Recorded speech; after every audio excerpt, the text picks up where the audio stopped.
मला असं वाटते सुप्रिया ताई सुळे आज आदित्य ठाकरे आहेत आणि त्या फळीला साथ देण्यासारखे आमच्यासारखे अनेक तरुण आणि तुमच्यासारखे सर्व लोकांनी जर ठरवलं तर या महाराष्ट्रामध्ये लोकशाही आणि लोकशाही टिकवण्याची जबाबदारी जी आपली ते पूर्ण करण्याचं काम शिवाय स्वस्त बसा ही भूमिका पटोळेजींना विनंती राहणार आहे. या 4 लोकसभा मतदारसंघामध्ये घेतात. काहींनी अगोदर संसद रत्न पुरस्कार मिळाला म्हणून घेऊन ताईंचं कौतुक करत होते. आता तेच सांगायला लागले की संसद पुरस्कार मिळाला म्हणजे काय काम होत नाही. ठीक आहे, पण ही सर्व मंडळी आहेत, मामूळ कोले असतील, हे काम करणारे उमेदवार जो कोण या शहरातून आपण विचार करणार आहात त्याचा असेल. मावळ सारख्या आणि विशेषतः मावळ सारख्या लोकसभेमध्ये पण एक मोठी ताकद सर्व शहर प्रमुखांनी सर्वांनी मिळून घेऊन आपण ताकदीने आपण काम करण्याची भूमिका आपण घेतलेली आहे. खालच्या 3 विधानसभेमध्ये तिकडे शेकापा सारखा पक्ष असेल, आम्ही असो, मोठी ताकद तर देण्याची भूमिका आम्ही तिकडे घेणारच आहोत. परंतु मावळमध्ये पण देखील या 3 विधानसभेमध्ये पण आपल्या प्रत्येक कार्यकर्त्यांनी खांद्याला खांदा लावून या 4 लोकसभा कशा निवडून आणता येईल या दूरदृष्टिकोनातून आखण्याचं काम मला असं वाटतं या बैठकीच्या माध्यमातून या मेळाव्याच्या माध्यमातून व्हायला पाहिजे. आणि मला आत्मविश्वास आहे की उद्धव बाळासाहेब ठाकरे यांच्या नेतृत्वाखाली आपल्याला शब्द देऊ इच्छितो की जसं कसब्यामध्ये तुम्हाला ताकद देण्याची भूमिका आम्ही एका मतदारसंघामध्ये आम्ही घेतलं, खरं तर चिंचवडमध्ये पण देता आली असती, पण त्याचा मी गणित काय हे मी सांगायची गरज नाही, लक्षात आलं असेल. देखील आमचा आशीर्वादाने येईल आवाज येईल. आणि म्हणून काही जरी असला तरी देखील खांद्याला खांदा लावून प्रत्येक उमेदवार आम्ही निवडून दिल्याशिवाय स्वस्थ बसणार नाही हे अभिवचन या निर्धार मेळाव्याच्या माध्यमातून आम्ही देऊ इच्छितो. आणि त्या जिद्दीने आणि ताकदीने आपण सर्वजण मिळून या 4 लोकसभा निवडून आणण्याचा जिद्द घेऊन आपण सर्वजण मिळून कामाला लागूया अशातली अपेक्षा या कार्यक्रमाच्या माध्यमातून मी व्यक्त करतो. आणि आम्हा तमाम पदाधिकारी, नगरसेवक, कार्यकर्ते आणि इकडे असलेले शिवसैनिकांच्या वतीने आणि पक्षप्रमुख आदरणीय उद्धव बाळासाहेब ठाकरे आदित्यजी असतील आणि संजय राऊत साहेबांच्या वतीने पण हा निर्धार मेळाव्याला शुभेच्छा देत असताना पूर्ण जिद्दीने आणि ताकदीने तुम्ही आपण सर्वजण मैदानात उतरूया. रात्र वैराची जरी असेल तरी देखील विजय हा आपलाच होईल. आणि म्हणून हातात मशाल घेऊन कुठच्याही प्रकारे ही जी वृत्ती आहे ही जी या राज्यामध्ये त्याला जाळून घेऊन खऱ्या अर्थाने विजयाची तुतारी वाजवण्याचं काम पुढच्या काळामध्ये मिळून करूया अशीच अपेक्षा व्यक्त करतो आणि थांबतो. धन्यवाद. जय हिंद, जय महाराष्ट्र.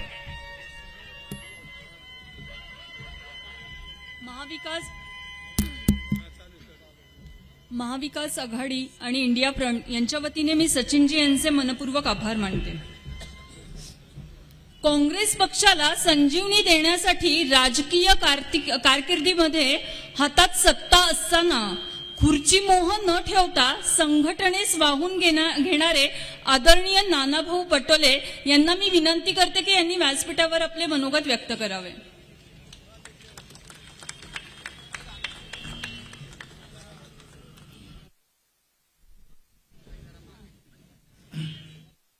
छत्रपती शिवाजी महाराज की. झालं ते पाळले चालेल. आज इंडिया अलायन्सच्या या पुण्याच्या सगळ्या कार्यकर्त्यांच्या मेळाव्याच्या निमित्तानं आपल्या सगळ्यांना मार्गदर्शन करण्यासाठी आलेले आपले राष्ट्रीय नेते, आपल्या सगळ्यांचे मार्गदर्शक आदरणीय शरदचंद्रजी पवार साहेब, राज्याचे माजी मंत्री आणि नवनिर्वाचित खासदार चंद्रकांत धांडोरेजी, आमचे माजी मंत्री आणि सांगली जिल्ह्याचे लोकप्रिय आमदार विश्वजित कदम,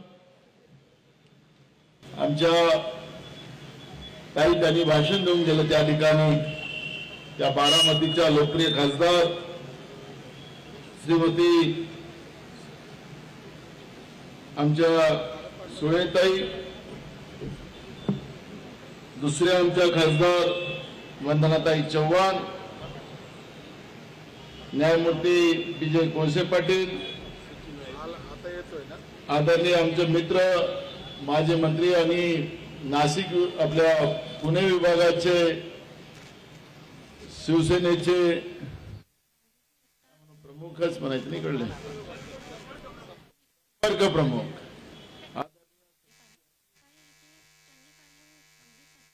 लोकप्रिय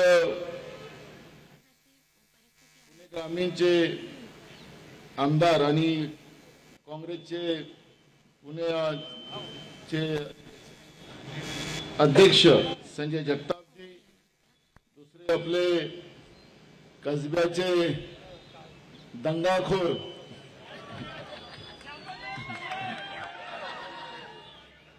संजय आमचे रवींद्र धंगेकरजी, आदरणीय अजित अभ्यंकर, ॲडव्होकेट गायकवाड, माजी मंत्री आमचे स्नेही रमेश बागवे, मोहनदादा जोशी, अनंत गाडगीळ, आमचे आप पक्षाचे अध्यक्ष किरण दत्त मुकुंद, राष्ट्रवादी काँग्रेसचे शहराचे अध्यक्ष. आता चांगली पसंत तुतारी वाजवायची आहे या लोकांची. प्रशांत जगताप, आमचे शिवसेनेचे शहराचे प्रमुख संजय मोरे, गजानन निलकुडे आणि सगळी मंचावर बसलेली सन्मान्य मंडळी, मोठ्या संख्येने उपस्थित झालेल्या माझ्या माता बहिणी, आमचे सगळे वडीलधारी मंडळी, युवक मित्र आणि पत्रकार बंधू, खरं तर आपल्याला सांगतो की आता घाबरण्यासारखं काही कारण नाही. 2024 हे वर्ष एका अत्याचारी व्यवस्थेपासून मुक्त होणार. जे तानाशाह सरकार 2014 पासून या देशामध्ये बसलेलं आहे, त्या सरकारचं जाण्याची वेळ सुरुवात झालेली आहे. मी भविष्यवाला नाहीये. राज्याचे माजी मुख्यमंत्री आणि राज्याचे आताचे उपमुख्यमंत्री देवेंद्र फडणवीस हे ऐकून येतो कॅमेरा तुझा.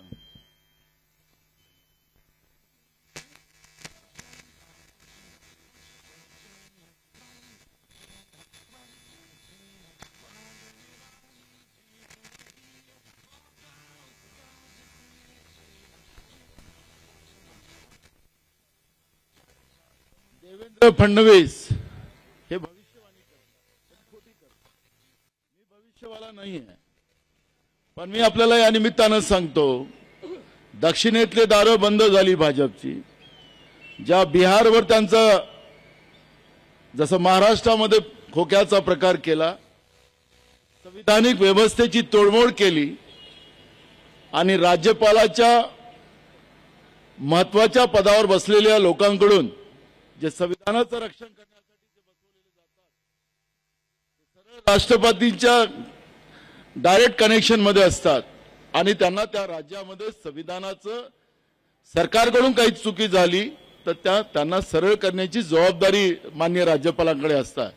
जसं महाराष्ट्रातले त्यावेळेचे तत्कालीन भगतसिंग कोश्यारी यांनी सातत्यानं संविधानाची तोडमोड केली आणि त्या माध्यमातून खोक्याचं सरकार महाराष्ट्रात बनवलं, तसंच बिहारमध्ये सुद्धा तोच प्रकार झाला, पण तो चांगला झाला.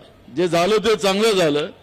आज त्या ठिकाणी लालू प्रसाद यादव, काँग्रेस आणि आमचे सगळे अलायन्स जे आहेत, तिथं सगळ्यात जास्त खासदार हे इंडिया अलायन्सचेच त्या ठिकाणी बिहारमध्ये येणार. यूपीमध्येही आपण पाहिलं काल परवा, यूपीमध्ये सुद्धा त्याच पद्धतीचं चक्र झालं आणि यूपीमध्ये सुद्धा यांचं रथ त्या ठिकाणी थांबेल अशा परिस्थितीची परिस्थिती त्या ठिकाणी निर्माण झाली. आमचे केजरीवाल साहेब त्यांनी सुद्धा आज या इंडिया अलायन्समध्ये येऊन जागा वाटपाचा निर्णय त्यांनी घेतला आणि त्यामुळे सगळीकडून ज्या ठिकाणी हे लोक येण्याचा प्रयत्न करत होते ती सगळी दारं मोदी सरकारची बंद झाली. हे किती म्हणो अब की बार 400 हे म्हणत नाही की 500 नाही म्हणत हे कधी तेही म्हणाला काही त्यांना मागं पुढं पाहायला काही कारण नाही. कारण की आपले प्रधानमंत्री ते तर आता जगाचेच प्रधानमंत्री झाल्यासारखं बोलतात. तर त्याच्यामुळे आज जी काही परिस्थिती आहे ती फक्त घोषणा आहे. मोदीची गॅरंटी म्हणजे काय? मोदीची गॅरंटी म्हणजे खोटं बोलायचं हीच त्यांची गॅरंटी आहे. त्यांनी काय सांगितलं होतं 2014 मध्ये शेतकऱ्यांच्या शेतीच्या मालाला 1.5 भाव आम्ही देऊ, स्वामीनाथन समितीची शिफारस लागू करू, शेतकऱ्यांचं शेतीचं उत्पन्न 2 पट वाढवू. शेतकऱ्यांनी मतदान केलं. आज दिल्लीच्या सीमेवर शेतकऱ्यांची काय अवस्था आहे? आतंकवाद्यासारख्या गोळ्या मारल्या जातात. देशाचे प्रधानमंत्री शरद पवार साहेब सुद्धा कृषी मंत्री म्हणून देशामध्ये अनेक वर्ष त्यांनी काम केलं, शेतकऱ्यांसाठी काम केलं. 72,000 कोटीचं कर्जमाफीची घोषणा करत असताना डॉक्टर मनमोहन सिंग साहेब आणि शरद पवार साहेबांनी या देशाच्या शेतकऱ्याला न्याय दिला. याच महाराष्ट्राच्या भूमीवर, याच संतांच्या भूमीवर, याच छत्रपती शिवाजी महाराजांच्या भूमीवर यवतमाळमध्ये येऊन 2014 मध्ये नरेंद्र मोदींनी सांगितलं की माझी पहिली सही ही शेतकऱ्यांच्या कर्जमाफीवर मी करेन. शेतकऱ्यांनी मतदान केलं. काळा धन आणू आणि 15 लाख रुपये गरिबाच्या खात्यात टाकू ही गॅरंटी दिली. हे मुलं आता या ठिकाणी आपलं आंदोलन करतात आहेत. 2 कोटी युवकांना दरवर्षी नोकऱ्या देऊ. आता तर कापीबाजांना संधी आहे, मेरिटला नाही आहे. हे कापीबाज लोक आहेत सत्तेमध्ये बसले. तरुणांनी याचं लक्षात घेतलं पाहिजे. आता सुप्रियाताई म्हणाल्या त्याप्रमाणे परवापासून अधिवेशन चालू होते. या सरकारला तुमच्या प्रत्येक प्रश्नाचं उत्तर आम्ही विचारू आणि या सरकारमध्ये जे कोणी अधिकारी या सरकारच्या इशाऱ्यावर काम करत असेल त्या सरकारला आम्ही सांगू यांच्यावर कारवाई करा, नाहीतर तुमचा सहभाग याच्यामध्ये आहे. आणि इतके बदमाश अधिकारी हे महाराष्ट्राच्या इतिहासात कधी नाही. त्यांनी पण नोंद घेतली पाहिजे की हे सरकार हे थोड्या दिवसाचंच राज्याचं सरकार आहे, केंद्रातलंही सरकार थोड्या दिवसाचं आहे. इथं आमच्या मुलांना अगर आंदोलन करायचं असेल तर इथले पोलीस परवानगी देत नाही. म्हणजे काय लोकशाही राहिली का तानाशाही सुरू झाली या ठिकाणी? आणि लोकांना आपल्या हक्काची मागणी करण्यासाठी रितसर अगर अर्ज दिला तर त्यांना आंदोलन करू दिलं पाहिजे. पण पुणे शहरामध्ये आपल्या हक्काची लढाई लढता येत नाही अशा पद्धतीचा पोलीस विभाग या ठिकाणी झाला. मी मागच्या वेळेसही निवडणुकीच्या वेळेस मी पोलीस कमिशनर त्यावेळेच्या सांगितलं होतं की तुम्ही या ठिकाणी जे लोक तडीपार झालेत त्या तडीपार लोकांना मंत्र्याबरोबर फिरतात आहेत, त्यांची तडीपारी रद्द केली, लोकांवर दबाव आणताय, पोलिसाच्या हाताने लोकांना पैसे वाटताय. हे महाराष्ट्राच्या इतिहासात कधी घटना नाही झाल्या. पण पुण्यामध्ये असं काय रोग लागलाय? पुण्याची संस्कृती बिघडवण्याचं पाप हे सरकार करत असेल तर अधिकाऱ्यांनी, आम्ही अधिकारी आहोत, आम्ही या सगळ्या लोकांचे कर्मचारी आहोत, त्यांच्या घामाच्या पैशाचा पगार घेतात. हे सरकारमध्ये बसलेल्या लुटारू लोकांच्या घामाचा पैसा नाही आहे आणि तुम्हाला यांचं रक्षण करणं हे तुमची जबाबदारी आहे. पण पोलिसांना असं वाटतं की हे अमरपट्टा घेऊन आलेले आहेत. मी तुम्हाला सांगतो की माझ्याजवळ सगळ्या जे पोलीस अधिकारी चांगलं काम करतात त्याची नोंद आम्ही घेतोय. पण जे पोलीस अधिकारी आमच्या लोकांना मुद्दामून त्रास देत असतील तर त्याची नोंद आम्ही घेतोय. एवढं लक्षात ठेवलं पाहिजे. पण पुढच्या काळात या पद्धतीचं या पुणे शहरामध्ये आमचं पुणे शहर महाराष्ट्राचं सांस्कृतिक वारसा लाभलेलं शहर आहे. देशातून नाही तर जगातून आमच्या इथे सरस्वती मातेची नगरी आहे. विद्यादानासाठी इथे लोक येतात आणि या ठिकाणी जे काही वातावरण आज झालेलं आहे ते पाश्चिमात्यापेक्षाही वाईट करून ठेवलेलं आहे. परवा जे ड्रग्ज सापडलं हे ड्रग आता पहिल्यांदा आलं असं नाही. ज्या पोलिसांनी पकडलं असेल त्या पोलिसावर हे बिलकुल कारवाई करते. मी तुम्हाला सांगतो आज न उद्या तो पोलीसवाला त्याच्या अडचणीत कोणी पकडणार नाही. होऊ द्या, पिढी बर्बाद होऊ द्या, हे सरकारचं धोरण आहे.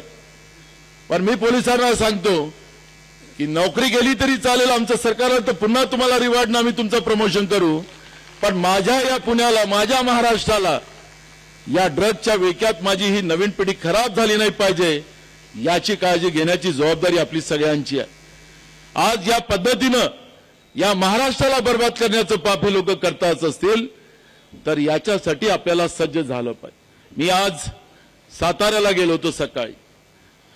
सरसेनापती प्रतापराव गुजरांचं 350वा बलिदान दिवस आहे. तो साजरा करण्यासाठी त्यांच्या कुटुंबाच्या लोकांना भेटायसाठी मी गेलो होतो. त्याच्यातलं एक इतिहास मी त्यांचा पाहत होतो.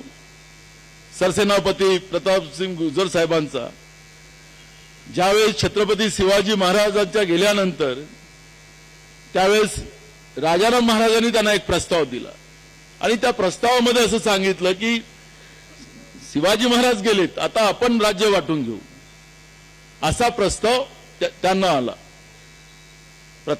सरसेनापती प्रतापसिंग गुजर साहेबांनी राजाराम महाराजांचा तो प्रस्ताव झुटकारला आणि त्यांना सांगितलं की मी छत्रपती शिवाजी महाराजांचा मावळा आहे, मला कुठल्या राज्याची अपेक्षा नाही, पण छत्रपती शिवाजी महाराजांनी मला जो मावळा म्हणून मान दिला, मला जो सन्मान दिला, हिंदवी स्वराज्याची स्थापना करण्यामध्ये माझंही योगदान आहे, मी बेमानी करणार नाही. संभाजी महाराजच हे छत्रपती शिवाजी महाराजांनंतर राजे होतील अशा पद्धतीची भूमिका ठेवली.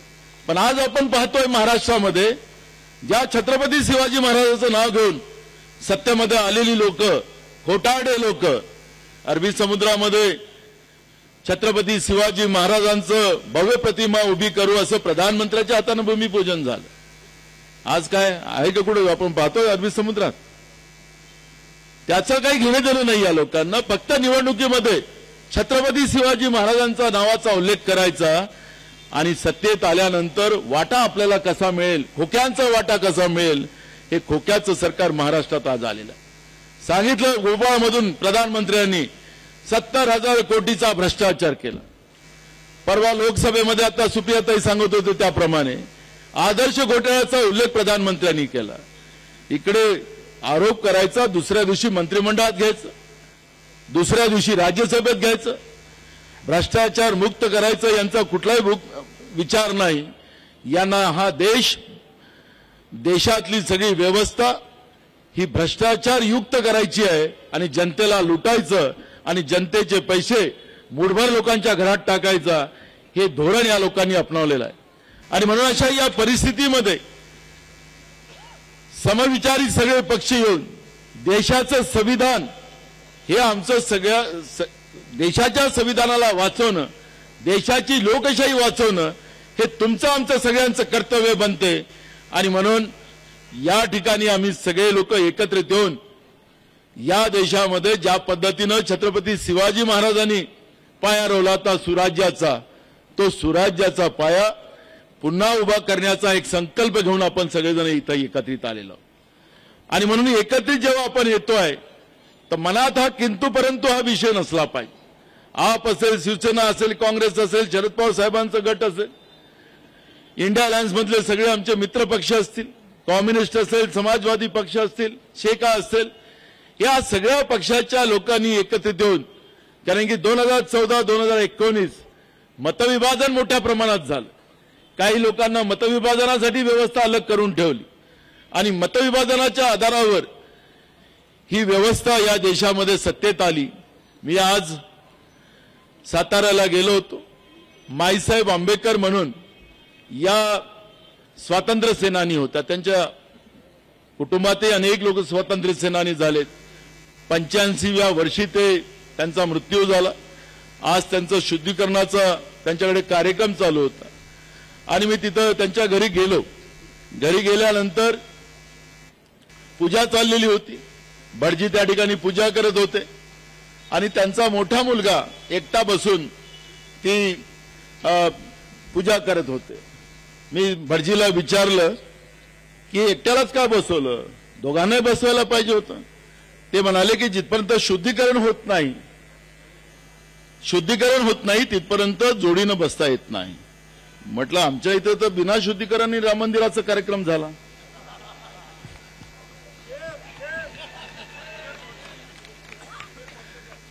डोक्याचे केस यांचे काढलेत, काही लोकांनी डोक्याचे केस नाही काढले. भार उतरावं लागतं ना.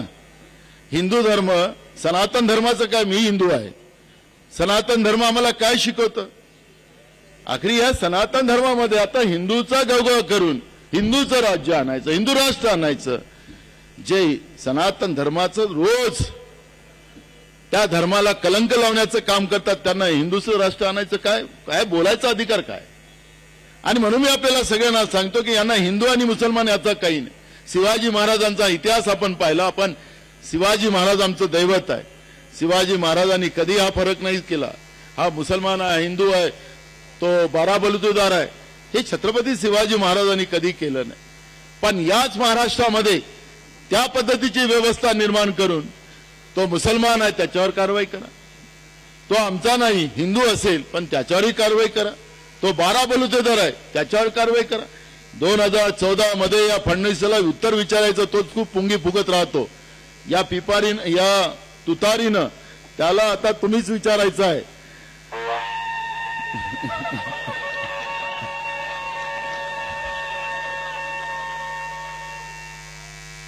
आज तुतारीनं त्यांना विचारायचं आहे की तुम्हीच सांगितलं होतं धनगराला आम्ही आरक्षण देऊ, तुम्हीच सांगितलं होतं मराठ्यांना आरक्षण देऊ. आता आपल्याला माहिती असेल की परवा हायकोर्टामध्ये धनगर समाजाच्या आरक्षणाच्या बद्दलची केस आहे. या महाशानं काय केलं, या फडणवीसानं यांनी केलं की टाटा रिसर्च सेंटर कडून या धनगर समाजाचं सर्वे करून घेतला. सर्वे करून त्याचा रिपोर्ट सरकारकडे आला आणि सरकारकडे आल्यानंतर यांचे ऍडव्होकेट जनरल जे आहेत सराफ, पहिले कुंभकोणी होते आता ते गेलेत, आता सराफ आलेत. या सराफनी सांगितलं की मी ज्या आदिवासी रिसर्च जे समिती आहेत त्यांच्या माध्यमातून आलेल्या याच्यावर मी सही मारेल, कारण की आदिवासीचं आरक्षण द्यायचं असेल तर याचं राष्ट्रपतीशी कनेक्ट आहे डायरेक्ट. आणि जिथपर्यंत या आदिवासी रिसर्च समितीकडून हा रिपोर्ट येणार नाही तर त्याच्यावर मी सही मारणार नाही. आणि आमच्या धनगर समाजाचं जे आरक्षणाचं लालीपापच म्हणू आपण त्याला, हे जे दिलं होतं ते परवा माननीय हायकोर्टाने ते रिजेक्ट केलं. म्हणजे जे 10 वर्षापासून आमच्या धनगर समाजाला आश्वासन देऊन त्यांची मतं घेतली या फडणवीसानं, या भाजपनं, त्या धनगरांना एक प्रकारचं लालीपाप दिलं की नाही दिला? आहेत की नाही तर धनगर समाजाचे लोक काढलेत की नाही मोर्चे? अनेक होते, पवार साहेबाला शिवा देणारी लोक होती काही, आपण पाहिलेत अनेक मोर्चे निघाले. आज काय मिळालं धनगरांच्या हातात? मराठा आणि ओबीसी मध्ये भांडणं लावली. आज दुऱ्याचं भांडण आलं, एकमेकाचे तोंड लोक बघत नाही. इतका मोठा वाद या महाराष्ट्रामध्ये कधी आला नाही. परवा बिल आलं, सरकारला आम्ही सांगितलं तुमचं जरांगे पाटलाशी काय बोलणं झालं तेवढं तर सांगा. आम्ही लिखित पत्र दिलं, सरकार सांगायला तयार नाही. आता जरांगे पाटील आणि त्यांची सोबती काय काय बोलतात आपण रोज पाहतो. मराठा समाजाला आणि ओबीसी समाजाला आपसात भांडवायला आणि मराठा समाजाला फसवण्याचं पाप या लोकांनी केलं, ओबीसी समाजाला फसवण्याचं काम केलं. अरे देता येत नसेल तर सांगा की आम्हाला देता येणार नाही. आम्ही तर सांगितलं की आमचं सरकार केंद्रात आलं तर आम्ही जनगणना राष्ट्रीय करू आणि जनगणनेच्या आधारावर जो शोषित पीडित समाज असेल त्याला न्याय देण्याची भूमिका ही आमची राहणार आहे, हे ठामपणे आम्ही सांगितलं. पण यांचे प्रधानमंत्री नरेंद्र मोदी सांगतात की आम्ही जनगणना करणार नाही. एकीकडे महिलांचं आरक्षण आणलं, आमदारकीमध्ये लोकसभेमध्ये आता महिलांना आरक्षण आम्ही देऊ असं बिल आणलं. ते आमच्याच काळात होतं. शरद पवार साहेब त्यावेळेस सोनियाजी आणि शरद पवार साहेबांनी ठरवलं होतं, मनमोहन सिंग साहेबांनी ठरवलं होतं. तेच बिल यांनी आणलं. ते त्यावेळेस हेच विरोध करत होते.